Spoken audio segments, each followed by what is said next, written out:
So now that your headshot session is finished, I've designed this video to help you decide which images will work best for you. One of the key things is making sure that there's light filling in the eyes. See how the light is filling in my eyes here. Whereas if I was on this side, my eyes are more in the darkness, and that wouldn't be usable for a headshot. We generally try to shoot here with the background blurred out to the point where you can't really recognize anything. If there's noticeably, say, a person back there, and when you're looking at it, you can tell that there's a person walking back there. Generally, I just say to stay away from that. There's very subtle things that can really take an image from being good to being great. There will be shots that you might have thought to use that might have too big of a smile, like that, or your teeth or mouth might be a little bit too pressed together. This is called mouth tension. The reason that it's not very good for a headshot is because it looks like you're tense, or it looks like you're fearful or worried on the camera. The more relaxed the lips are, like that versus like that, the more relaxed the lips are, the more natural the shot's gonna look. Now, there's a couple of different types of eyes you can have in a photo.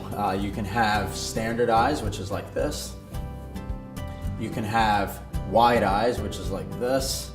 Definitely don't want that, because that kind of gives this like crazy expression.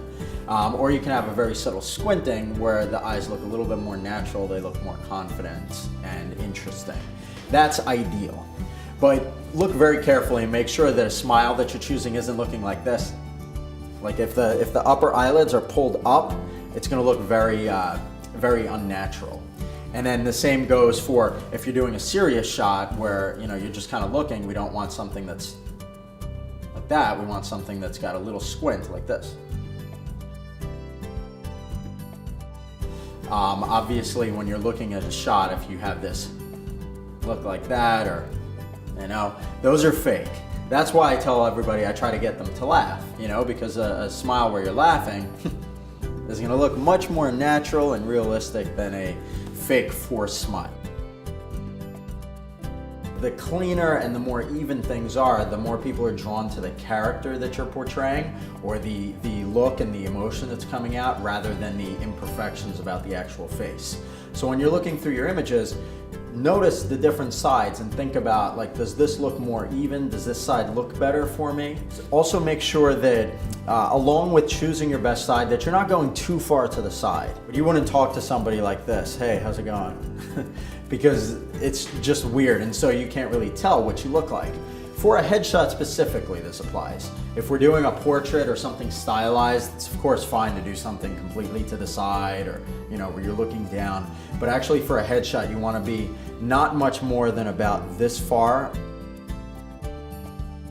When you look at the photos next to each other, there's ones that are going to be much more interesting to look at. It's going to look like something's going on in the image. There's something happening inside of the photo of you that makes the shot interesting and captures the attention of the viewer.